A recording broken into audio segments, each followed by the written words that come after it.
you came back from New York in the 56, I think 56. It was, having studied and worked with Ben Graham, what was the dream? What was the ambition? Well, it was kind of disgustingly low. I didn't know what I was going to do. I had about $150,000 at that time, and I felt, if I earned 10% on that, that'd be $15,000 a year, and I could live big on that at the time. I was interested in reading and taking courses at the university. I took my father-in-law's course in psychology, and I thought I might go to law school. I knew there were a whole bunch of subjects I wanted to read about. And then I sort of stumbled into this partnership a few months later because 7 members of the family said, we want you to handle our investments. And I didn't want to do it one at a time or tell them what I was doing. So I put the 7 together in a partnership that had $105,100 in it. You can guess who the $100 was. Yes, I know. and I thought that was it. And a few months later, a fellow named Homer Dodge, who had been a stockholder of Graham Newman, came out, saw me in Omaha, and he said Graham Newman was liquidating, and he said he'd asked Ben where to put his money, and Ben said maybe Warren would be a good choice. So he joined me for, I think, about $100,000 at the time. And then 4 months later, some fellow in Omaha that read the legal notice, actually, a friend of mine called me up and said, what are you doing? And I told him, and he did it. So yeah, I just kind of stumbled along. You kind of stumble along. Yeah. All of a sudden, you have a partnership, right, and you're making money. And I couldn't sell Keo now, understand? But the partnership did well, and part of the partnership was buying what looked like cheap stocks. Berkshire Hathaway looked like a cheap stock. It was a terrible business. What was your ambition then? Now you have a vehicle. Yeah. Well, I started out by thinking I was a textile expert, but I was disabused of that notion fairly fast. I really did. I thought, what do these guys know about making textiles? They've only been doing it a few hundred years. I mean, the Egyptians, I think, figured out how to weave. But I've been in Omaha for a while. That's right. I know a lot about textiles. Just turn me loose at the plant and see what happens. So anyway, what happened was right at that period, the textile business was good for a very short period of time. And so I was like a duck floating on a pond when it was raining. I was going up in the world, but I thought it was because I was flapping my wings, but it was that damn rain that was coming down. And then when it quit raining, I found out, what do I know? Right. Yeah. And then we went into other businesses. Yeah. And so all of a sudden, was it, you went into other businesses, meaning you had some cash flow coming in? We had some cash, not very much, yeah, but we had some cash around. And when Jack Ringwalt decided to sell his insurance companies in early '67, we paid $8.7 million, I think, $8.4 million, I guess it was, $8.4 million. And we had, in Berkshire, we had, I don't know, maybe $4 or $5 million around. Maybe we borrowed a few million. But so that was your first entry into the insurance business. Why was the insurance business attractive? Well, it does control money, and if you've got somebody that's doing a decent job on the insurance end in underwriting, it gives you money to invest on my end. How much of your revenue comes from the insurance business? Well, a lot comes from insurance, and then we have a lot of money that's generated by insurance. Right. So insurance has propelled our growth. There's no question about that. Because it gave you money to work. It gave us money to both invest in marketable securities and also money to buy businesses outright. And then in 1965, you have a chance to take over. Right. Berkshire. What happened? After a while, I realized what a lousy business I was in. And we didn't get out of the textile business, but I decided that to the extent we could, we'd try to add on other things. Interestingly enough, Charlie, I'd have been better off if I'd done all the subsequent things without putting them in Berkshire originally. I mean, if you just talk financially, Berkshire, the textile business was a drag for 20 years. So if instead of buying these things for Berkshire, we just bought them in a separate entity. Then why didn't you do that? I don't know. But it worked out fine. But I don't know. But everything worked out. But yeah. I mean, if you look back. Looking back, it was a big, fundamental, wrong decision from a financial standpoint. To get involved in the textile business at all. Yeah. I should have just gotten out of that and gone on and done these other things. But tell me why you didn't? I kind of stick with things. It's that. Yeah, I really do. I mean, it's just my personality. I mean, I'm driving a car after 8 years. I'm living in the same house after 47 years. Your net worth about that time was about $6 or $7 million. That probably is about right. Yeah, that's probably about right. Because in 1962, when I formed when I put all the partnerships together, it was about $1 million, and when I wound up, it was about 25, and so it probably was. What are you thinking? I mean, I'm just going to continue finding investments that I can make, and everything will turn out all right. In the mid-'60s, I was running this partnership, so I thought I was going to keep running the partnership, and then I got to where I didn't think I could do that well. And why did you think that? Well, the market in 1969. Oh, the stock market. The stock market just went crazy, and it was a little like, in 1999 and 2000. I mean, I was left behind, and I didn't want to do things I didn't understand and that didn't make sense to me, but I also didn't like sitting there while everybody else was, running rings around me, and my partners were probably not saying it, but they might think, has this guy lost it? So I gave them all the money back, and I gave them the shares of Berkshire and got a lot of them myself as part of that. And then I just kind of got more involved in Berkshire. It became my painting. I was only painting an hour or two a day at the start, and then I started painting like crazy. So you had a stake in Berkshire. Right, and I actually bought more, but I just decided I'd put all my money in Berkshire and ride with it. And ride with Berkshire as a vehicle, as a kind of an extension, a corporate extension of me. Yeah. And are you out of the textile business by then? We got out of it. No, we did not get out of the textile business for 20 years. I even bought another textile company. I mean, this is, I'm going to confess. This is like a revival meeting now. I'm going to just go up to you and we need that. Forgive me, will you? Because I bought another textile company. I bought something called Wambeck Mills in Manchester, New Hampshire. Why did you do that? Only my psychiatrist knows. I thought I was going to solve something by doing it. I mean, I solve something? Well, I mean, I thought that these two put together would do better. Some crazy thing. I mean, I did it myself too. No management consultant told me to do it. So it was about 85. I mean, 20 years later, before we got out of the textile business. They got out of the textile business. So I said it's a little bit like watching a parade with all these other textile companies, and you stand up on your tiptoes, and then everybody else stands up on their tiptoes too. And all that, you don't see any better, and your legs hurt. And that's what happened with textiles. In 1973, which may be your first run at the Washington Post, you began to buy shares. Yeah. How did you come to the conclusion? I'd looked at the prospectus in 1971 when Charlie and I first met Kay Graham one time, and they were going public right at the time of the Pentagon Papers. And then in 1973, the stock got very cheap because their television licenses were under challenge by B.B. Rebozo, Nixon's friend, and the stock went from, I think, like 38 to 16 or so in a very short period of time. And when it got down to around 20, just in a few blocks, we bought almost 10% of the company, and that now is about 18% because they've repurchased shares. When it got to about 20, that meant the whole Washington Post company, it had 4,800,000 shares. The whole Washington Post company was selling for $100 million. Now, they owned the Washington Post, they owned Newsweek, they owned 4 big network television stations, including CBS in Washington, D.C., and all of that. Jacksonville, Florida. I mean, everything, and they didn't know any money. And if you had taken those separate parts, you literally could have been out in the middle of the Atlantic Ocean, at midnight in a rowboat, and you could have sold them for $500 million. People have been swimming out in shark-infested waters if necessary. And you could have had all of it for $100 million at that time. For $100 million. I mean, you weren't going to get all of it. Here's what I don't understand. How come 95 people didn't see that? It was amazing. We were buying it from big institutional investors, and they were bailing out of it. And if you'd asked any one of them what the pieces were worth, they would have said something close to what I would say. But they thought the stock was going to go down. So what? And the stock did go down. In fact, after we bought it, it went down a little more. So what? Warren Buffett believes that I'm not looking at the price of the stock. I'm looking at the value of the business. I'm looking at the properties, and I'm looking at the Graham family. I mean, that stock we paid about $10 million for is probably worth $1.5 billion or more today. And they haven't $10 million, and it's worth $1.5 billion. And they have not struck oil. They have not invented a cure for cancer.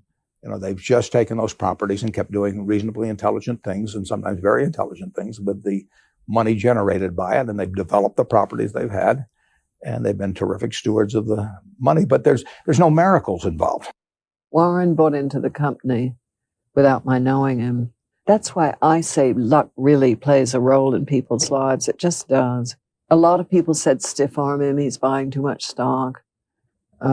He means you no good. And my native instinct was, let's take a look. Let's see what he's like. And everything I learned about him was very good. So I asked him to come and take a look at the company in which she'd just bought these shares.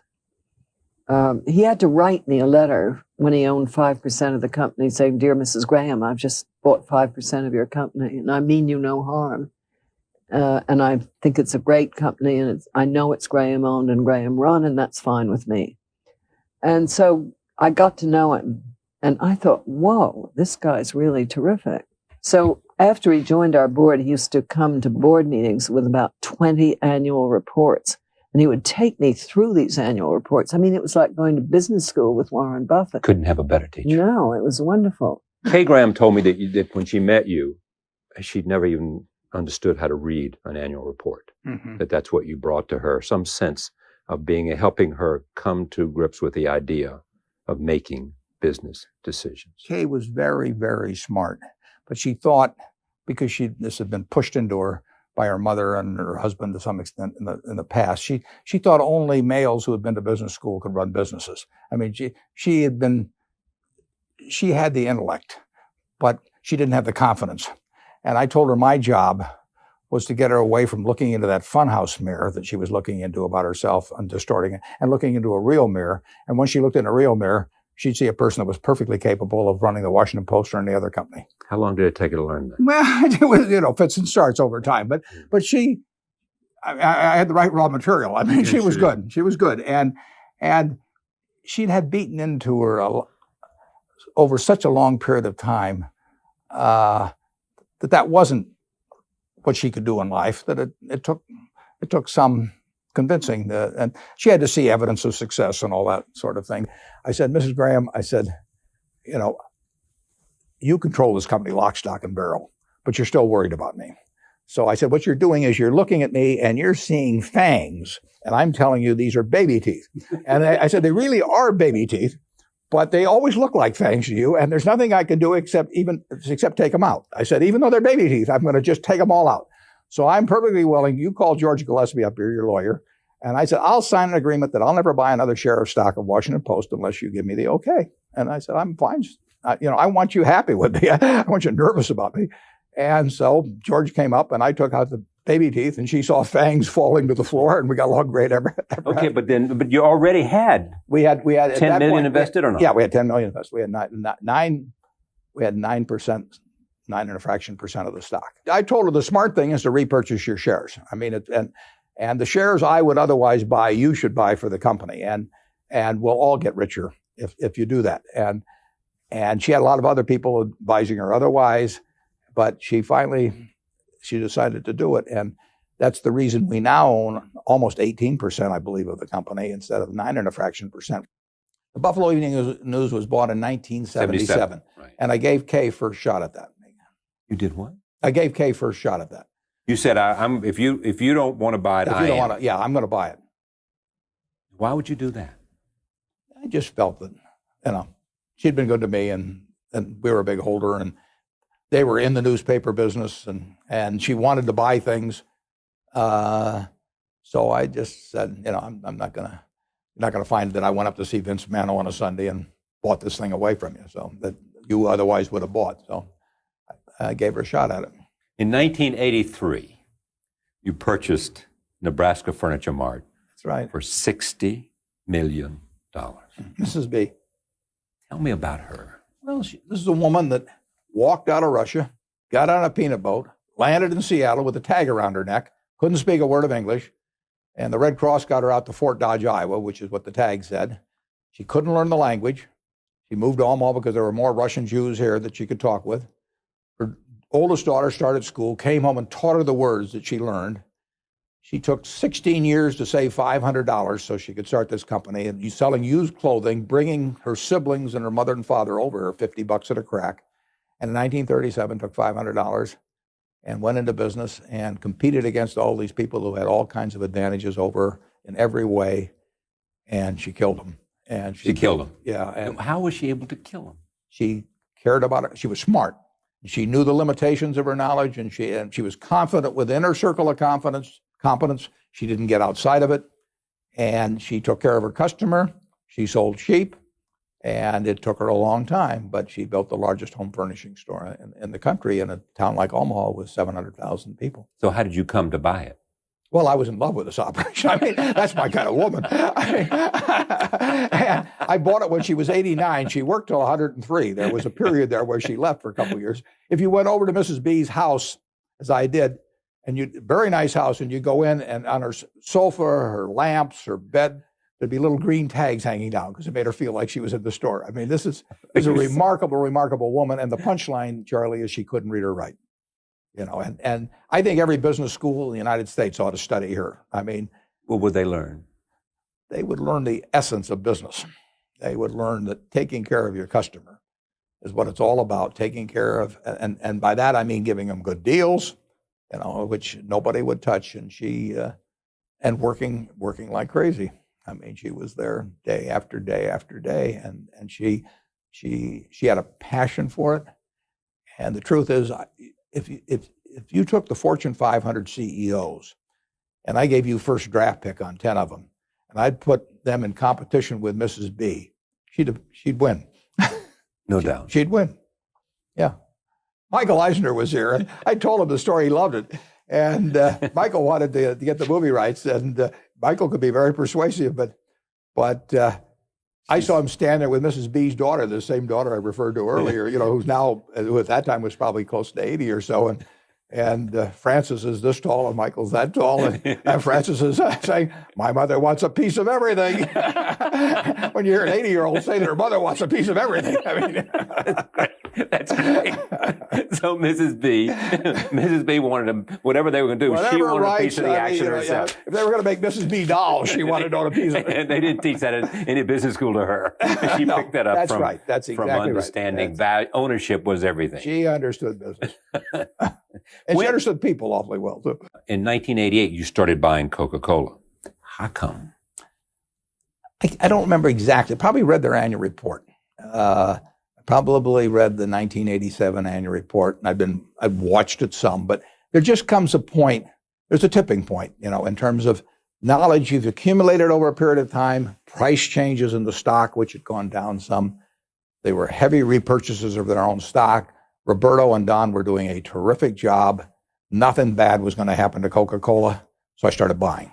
Most of it in that period from the middle of 88 to early 89, but then a little further on. But we put overall about $1 billion into it, and it's probably worth about $8 billion now. And you have no intent to sell? No. You have said, though, that during the bubble, it got overpriced. There were some things that you might have sold, sure, and would have been wise to have sold them at that time. If I was running the partnership like I did back in the 60s, I definitely should have sold those stocks. I mean, stocks went crazy. But you do not today look back and say, I should have sold Coca-Cola when the bubble was there, because it wasn't me. I mean, I wouldn't, I knew it was selling at a very fancy price, and I even wrote about it, and same way with Gillette. But I don't do that very often. I'm not saying I wouldn't ever do it. I mean, if we went into the wildest speculative orgy in history, and some of these things went crazy, maybe I would sell some. But it's not it goes against the grain. For one thing, wonderful businesses are not that common. And if you get a big position in a wonderful business, not a bad thing. What is the single best investment on a large scale that you have made? Geico twice in my life. 3 times in my life has been a good investment. I mean, it was a good investment when I was really 20 years of age, and when I bought, I put 3/4 of my net worth in Geico when my net worth was like $10,000, and that caused my net worth probably to double or something like that, and that was great at the time. In 1976, the company got in trouble, and we bought what turned out to be half of the company for like $40 million. And then in 1995 or so, we bought the other half for $2 billion. And that was a good deal. So it's been a triple play. Help me understand this. You're sitting with more than $40 billion, essentially in cash. Right. You could buy some big businesses, I would assume, for $40 billion. Right. But you don't see any at a price that you want to own. That's right. And when I look at the deals that have been made in the last year, there's not one I'm envious of. So, I mean, it isn't like we missed them. It may turn out that I should have bought one of them, but I mean, there's none that I feel, gee, I wish I'd bought that last year. But I hope I buy one tomorrow. I know, but I mean, there's nothing. I mean, you don't look at General Motors and say, I look at General Motors. General Motors is selling for about $15 billion now. There's 500 million shares, 28 or 29, something like that. And the whole General Motors company, $15 billion. And of course, that was the most powerful company in the world, back when I was a kid. So and you could have it in a second. Well, I don't know about that, but I certainly can buy. I can buy plenty of. What don't you know about that? I mean, buying the whole company is a different story. How much is the whole company? The whole company would cost $15 billion, about 100% of the stock. Yeah. So why couldn't you pay $15 billion and get General Motors? Well, they might not like me doing it and some other things. Sure. I understand. But nevertheless, I could buy a lot of stock at a valuation of $15 billion. And you think it's a good buy today? I think it's too tough to figure. Too tough to figure? Yeah.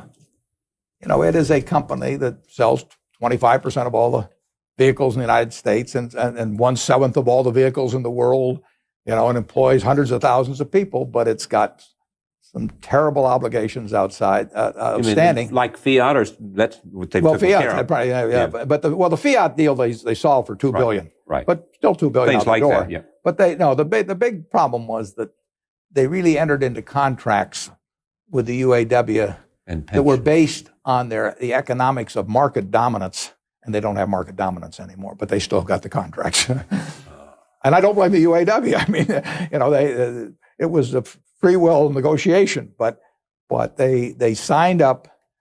I think they're paying like 2.5 people that don't work for every person that works, or something like that. In terms of retirement and health care, and that gets to be crushing if you're competing with people that don't have the same obligations. You've looked at this closely.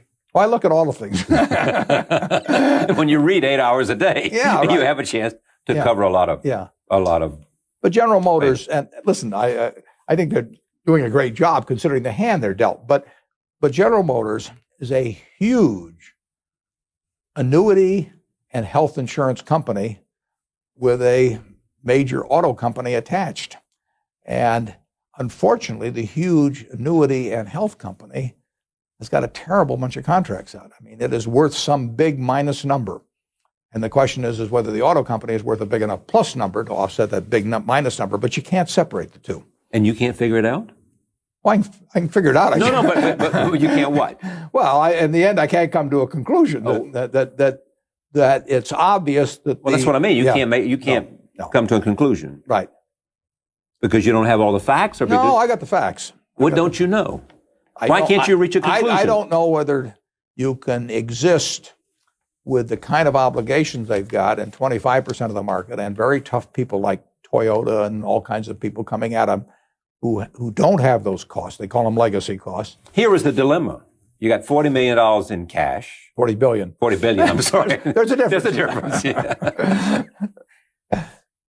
And you've gotten so big that you got to make a big play. Right. That's your problem. That's my problem. And I thought it was a problem when we were a lot smaller, and it was, but it's a bigger problem now. So what happened? And if I'm lucky, it'll be an even bigger problem 5 years from now. Tell me how the dilemma plays itself out for you. The odds are good, Charlie, that one way or another we will find reasonably intelligent things to do with most of the money, but they won't be as intelligent as the things that we could find 30 or 40 years ago with much smaller amounts of money, nowhere close. Because there are few there. They're right. It just can't, it won't happen. What's the test?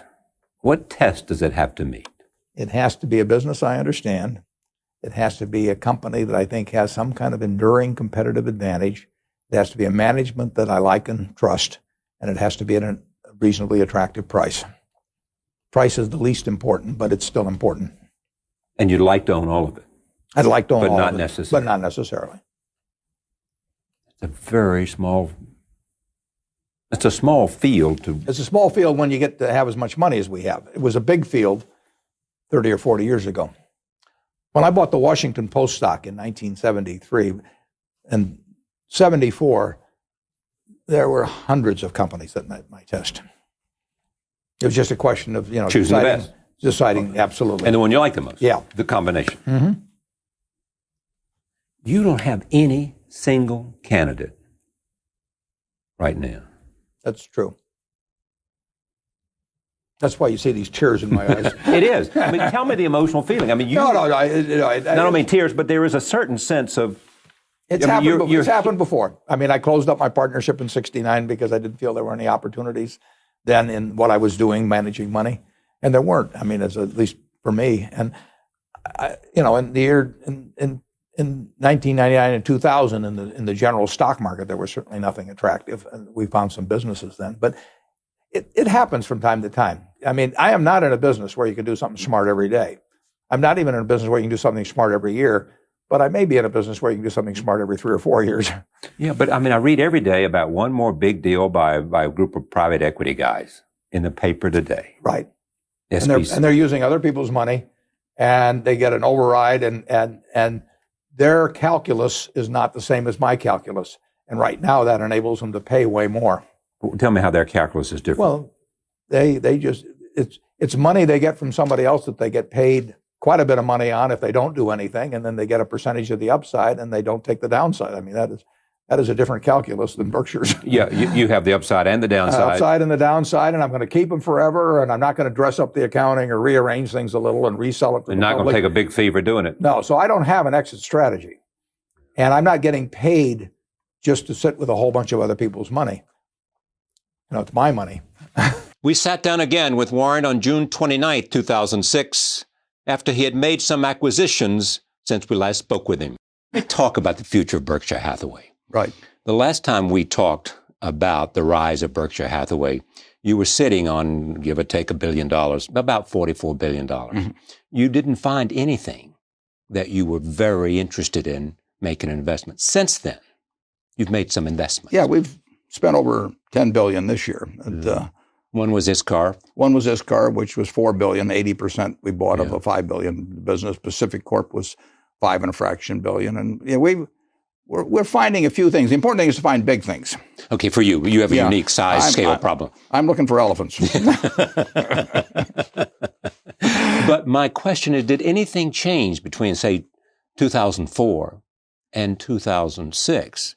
I mean, because you don't look at the economy as much as you look at the business. I only look at the business. I mean, there's never been a business that I passed up that I liked because I had some view on the economy that maybe it'd be better next year. Yeah. There's never been one I bought because I thought the economy was going to do particularly well this year. I look at a business, we're going to hold it forever. If I hold, let's say I live 20 years, that's pretty optimistic, but let's just say I do.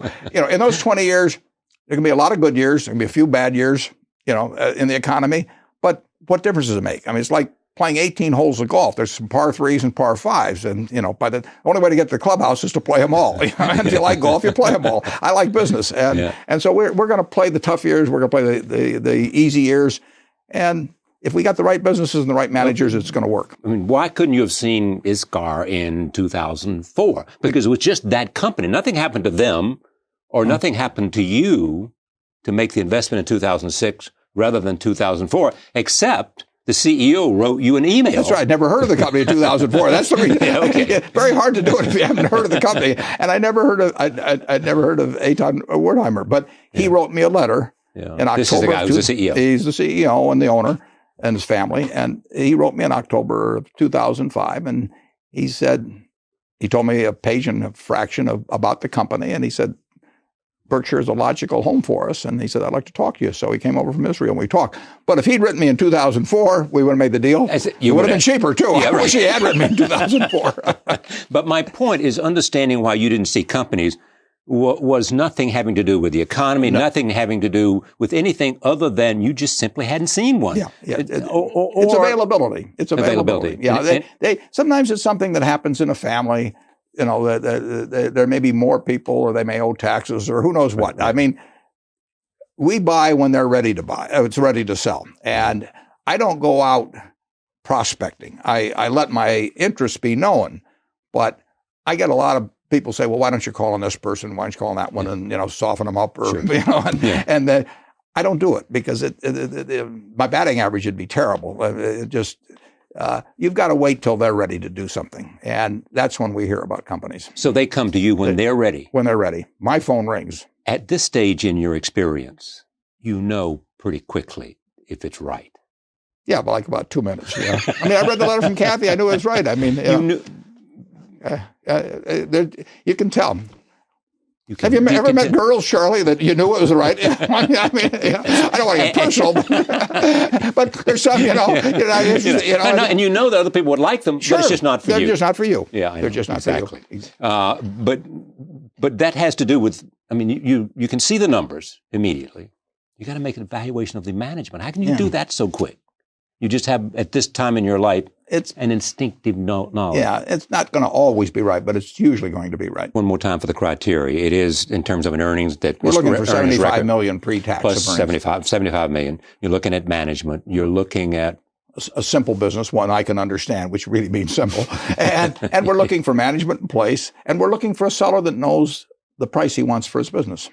The seller must know the price. Is it a hard negotiation, or is it pretty quick? I mean, they know what. Very quick, because they know that. I mean, if I like the price and if it meets the test, I can say yes very fast. I mean, it doesn't take any time really, Charlie. Now, there's others. If I spent 2 years on them, I wouldn't know the answer at the end of 2 years. But I do know the difference between the ones that take 2 years and the ones that take 2 minutes. And you like the ones that take 2 minutes. Yeah. And you don't go to some investment bank to do the due diligence. No. If I need them. I need a doctor maybe to tell me about my health, but if I need them to tell me about a business, they ought to be running Berkshire. I did not take money from 400,000 people to essentially start farming it out and say, well, I lost your money, but this guy, I thought he was good. It just happened he was wrong. It's my job to know what I'm doing. And if I don't know what I'm doing, I don't do it. Well, we've established that you know what you're doing. No, not always. Coca-Cola is one example. The value of your holdings gone down by about $8 billion, haven't they? You hit it right on the button. Let's keep this quiet, though. I mean, do you ever say, man, what am I doing here? My commitment to the end is. No. I looking back, I made a mistake by not selling. You could have sold it at the time, 3 or 4 years ago, or something. Yeah, but no, I don't look back on things.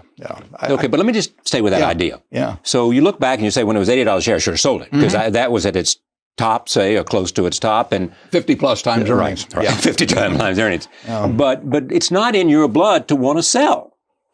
No, but I do sell marketable securities sometimes. Okay, I don't sell businesses. Right. But I do sell marketable sure, and this is a marketable security. That was a marketable security. As is American Express, as is. Yeah, but I don't sell See's Candy or the Buffalo News. Oh, sure. Yeah, I don't sell businesses.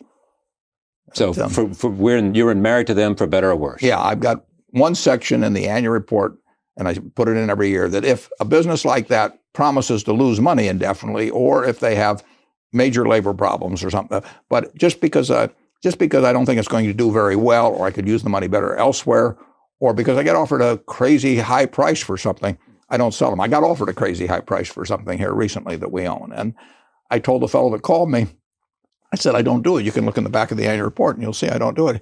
He said, well, I read it, but I didn't believe it. He said, I believe it now. He thought he could buy it, and he found out he could. He named a number to me and it was a good number. It was a good number. If I was trustee of a children's home and that was the only asset of the children's home, and it was my responsibility simply to get the best economic result for the children's home, I would have had to sell it to him. Exactly. Since I last talked to you, you have, with the consent, in concert with other members of the board, have chosen the successor? Well, what we have, Charlie, is we have 3 that could do it. And every meeting of the board, we don't have very many meetings, but every meeting of the board, that's the subject. And the question is, if something happens to me that night, who do they put in charge? So they always go away knowing what they would do the next day. Now, there may be a pool of 3, but we have settled on one at any time. And so if something happened to me tonight, tomorrow morning, the board of directors of Berkshire would convene, and they would know exactly who they were going to put in charge. You will run Berkshire as long as I keep my marbles. And you have somebody that'll come to tell you that you don't have them if necessary. Well, I've assigned that job to my children. I tell them they better all 3 come in together, because if just one comes, I'm cutting them out of the will. You have said that you want to keep, if you could find $30 billion in acquisitions, you're prepared to do that. Yeah, and you want to just keep in reserve $10 billion. About $10 billion, yeah. Now, why that breakup? Why that? Well, I think that a company that writes the catastrophe insurance and all of that sort of thing that we do should have plenty of liquidity. I mean, I want Berkshire always to be the Rock of Gibraltar. I mean, we've got 400,000 shareholders.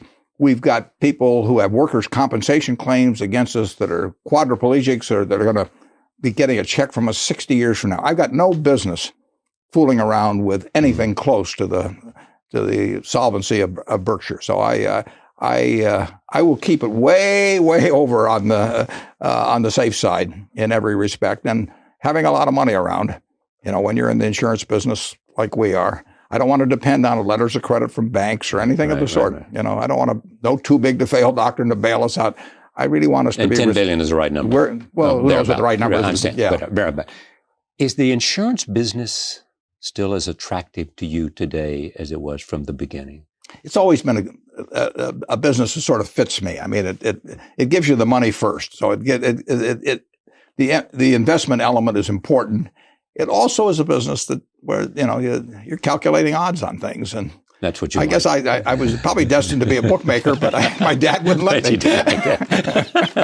You can calculate odds, but I mean, in the insurance business, is the increasing number of hurricanes, the increasing number of the terrorism is a fact of life today. I think so. No matter how you can write a policy against all those things, I mean, does it make it any less? Is it? Well, you have to get the right. You have to calculate the odds right. You got to get the right premium, and you never know whether you've gotten the right premium. I mean, over a lifetime whether overall you've gotten the right premiums for things, but you lose on some policies, and on other policies nothing happens, and so you don't know in any given day or week or month whether you're doing the right thing.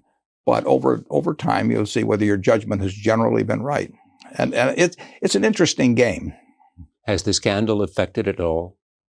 No, I wouldn't say so. All of the controversy about AGI and AIG. No, we're doing, we do a lot of business. I mean, we've got a lot of different irons in the fire in the insurance business. I mean, we've got Geico, that's auto insurance. So we got a lot of different insurance businesses, no, it'll be the most important business at Berkshire throughout my lifetime and probably a long time thereafter. One thing you're doing is looking out to international companies. Is it for the first time? No, I've always been interested, but we haven't been on the radar screen very much for entire businesses abroad. People did not think of us in Germany or the UK or, up till now Israel, if they had a business to sell. Now, I've always looked at international stocks, and we've always owned some international stocks. Tell me how you see the economy today. Well, the economy still is pretty good as we sit and talk today. People, they've taken lots of equity out of they've extracted the equity that's appreciated in their houses big time in the last few years and all that. But if you looked at the economy right today, you'd have to say it's pretty good. Now, we've got plenty of problems, but they are not manifesting themselves in business today. Do you worry about inflation? I worry some about inflation, sure. Inflation is never gone. It's always in remission. and it's very easy. Never dead, but always. It's never dead. Yeah. And it's something that is man-made and governments can create, and it oftentimes seems preferable to some alternative that's in the here and now. So you have to worry about, anytime you have governments, you have to worry about inflation. And what about oil prices? Well, I'm no good on oil prices. I mean, we're using 84 million barrels a day or so in the world of oil. And if something disrupts 3 or 4 million barrels a day of supply, like something happening in Iran, perhaps, the marginal barrel will go crazy. We're on the edge. Yeah. We've got less reserve capacity by far than we had 15 or 20 years ago.